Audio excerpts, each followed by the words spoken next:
Professors and university employees of Reddit, what behind-the-scenes campus drama went on that students never knew about? A professor was hired to start a research center institute, got paid a lot of money and came in with tenure. He was fucking weird to begin with, but as time went on it became apparent that he wasted all the funds intended for starting the center. Nothing was happening, but the accounts were diminishing. The whistleblower hotline was provided with a bunch of data that strongly suggested he was funneling a lot of that money to a company owned in part by his brother, in addition to a lot of blatant and casual misuse of funds, buying personal and convenience stuff for himself and staff. Things started heating up and they called him in for a hearing about it. The very next day we found an indignant letter announcing his resignation and accusing the entire department and college of unethical behavior slipped under the door. He skipped out in the middle of the night, leaving a big pile of deliberately damaged equipment in his office. The university didn't pursue him. I believe it was because they were in the middle of a scandal involving faculty and students in another department and just didn't want to hear about it. Students were completely unaware. Edit. Neglected to mention that the other department's scandal revolved around alleged faculty misconduct with minors off campus. A former health sciences lecturer and her husband were arrested for keeping a man as a slave, locked up in their garden shed for 4 years, and making him do renovations on their house. I knew a guy who was well liked and respected, and had several $1 million NIH grants that he was overseeing. He was well known in the international community, and everyone treated him as an expert in his field. He'd been working in the field for a couple of decades. Then he stopped coming to conferences. Turns out, he had faked all of his credentials. He hadn't even graduated from high school. Apparently lying about degrees is a huge no when it comes to grant funding, and the school he was working for lost all of the grants in his name.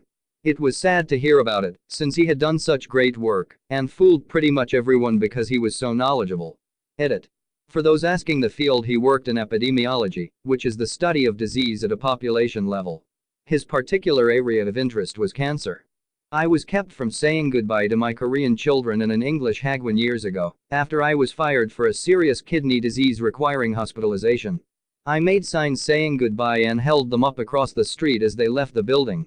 I didn't care. I was not letting 10-year-olds think I didn't like them anymore, and just walked out of there without saying anything about how much they meant to me. I also very quickly ran into the kindergarten to tell them I was going back to America. And I would never forget them. My boss was a bitch who wanted to drag me out of the local hospital while I was hooked up to an IV. The doctor persuaded her it might permanently ruin my kidney. No regrets, those kids needed to know it was never about them.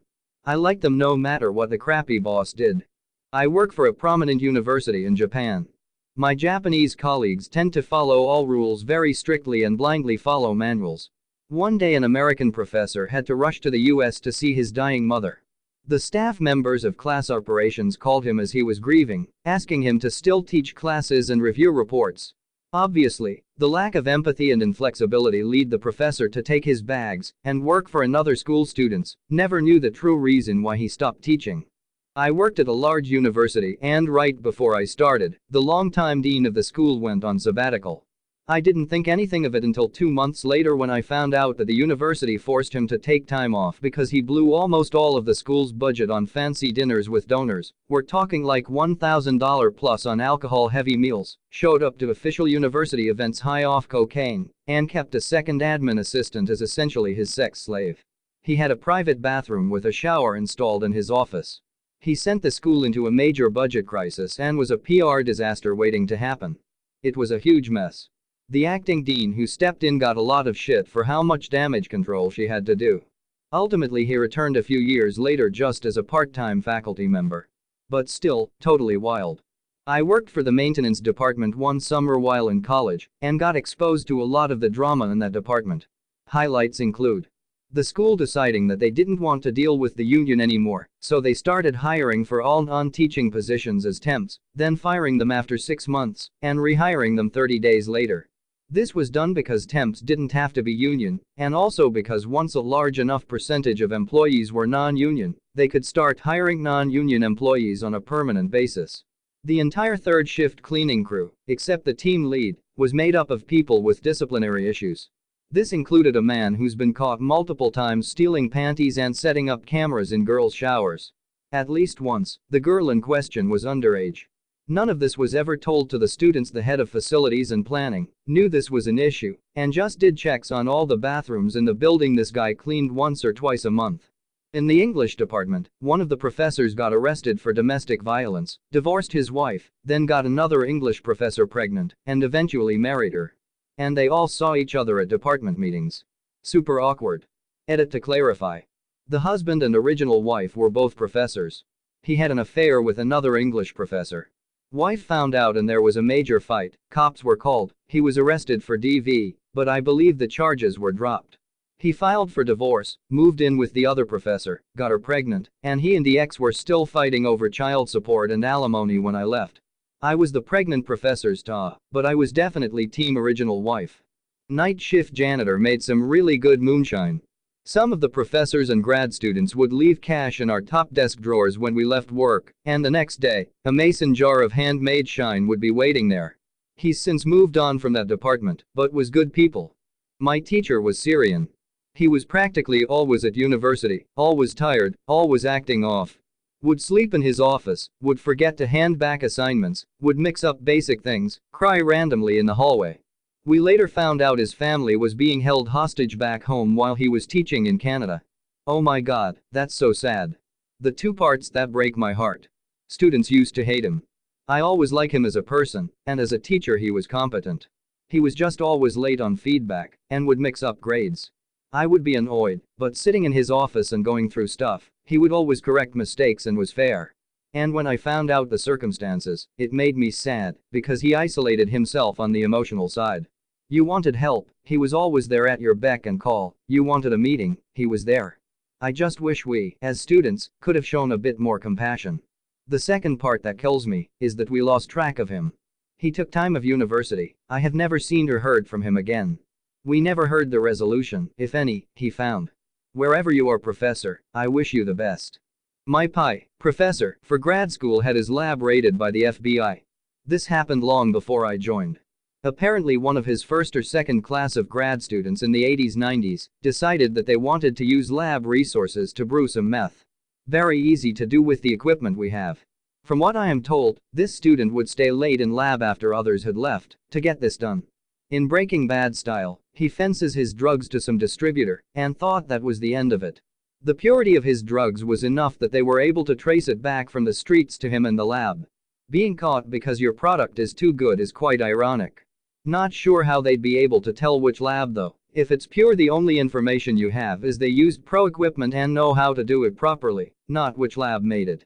A sting operation shut down the lab while the dust settled, and my professor was cleared of all wrongdoing, since none of this was under his direct control, and all campus resources were being misused by the student. State Intelligence Bureau told the professor that it was the largest and purest operation they had seen in the state at this time. My husband works in it at our university, student employment. A few days ago he got a call asking if anyone in the office had a lot of experience with this certain program. Turns out the person calling accidentally deleted 82 virtual machines containing close to 10 years of research and data. He worked for a small department, and they didn't have any backups of the data. Not sure what happened since my husband transferred him to a data specialist. Edit. I will not tell the university or the professor that this happened for obvious reasons. Why would they have 82 virtual machines with 10 years of research and no backups whatsoever? Why would end users have access to delete them? I ask, but used to work on campus. Bitching or incompetence is the answer. With enough of either, anything is possible. One of our male English professors was being stalked by a female student, to the point he had to get a restraining order against her. The only reason my class knew was because she saw him in the hallway, entered our classroom and made a huge scene the first day of class, and security had to be called to make her leave. After that, the door was always locked for that class, and whoever was in the back row were scouters to let in late students. He also had to cancel class to go to court for the situation at least once. Research fellow at University of Exeter, UK. Here, we recently had all our office bins removed as part of a new policy to try and improve recycling. Got lots of mass emails replying with tons of sass and annoyance. One professor just replied, "What next? Do you expect us to drive to the local skip? TBH, it's just really annoying not having a bin in our shared office." The worst part is now everyone brings in their own plastic bags to use as a temporary bin for the day, and then we end up having a ton of people trying to get them into one bin that is shared by the floor. Edit. Apologies, folks. Completely forgot about our English term skip. It's basically a dumpster, but we also call our local recycling centers skips too, only just now realizing that skip is such an odd phrase when you don't know what it means. Only 3 students knew about this. My roommate made drug stops, which was somewhat common knowledge. But we had something really weird happen. Our math professor hit us up a few times. I was with him at the time, and he had a terrified look on his like he was caught for sure. But then he said, "Can I get some of that?" He was then his best customer for the next 2 years. And we told no one, and no student to our knowledge found out. Edit. To those asking, my friend sold coke and meth, but I'm not sure what he sold to our professor. Probably both. Professors were purchasing tricked out laptops with their budgets shortly before leaving the university. The university in turn would let the professors purchase the hardware for a song because it was used. We're talking 2,000 to 3,000 euros machines being purchased 6 months down the line for 500 euros. Someone finally caught onto this scheme, and now nobody can purchase the used hardware. When I was going through my PhD program, a buddy of mine had his professor die on him. Young guy, in his 40s, got hit by a car. Boom. Not so fun fact. When a professor dies, their grants go away. If a grad student is on the verge of finishing, just writing up their results, they can sometimes hop to another lab and get by. My friend, however, was only in his 2nd year. He had to start over with a new project and a new lab. Essentially lost 2 years of his life on a project that yielded absolutely nothing. Woo, grad school, so uplifting. That happened recently at my university as well. A couple of my fellow grad students were basically made lab homeless as their professor died in a freak horseback riding accident.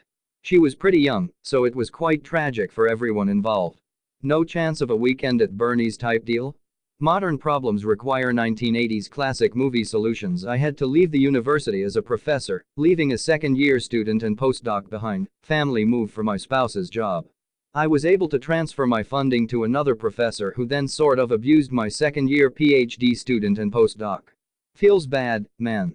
I keep up with them and promote them in their careers as much as I can. Both switched to another lab and are so much happier.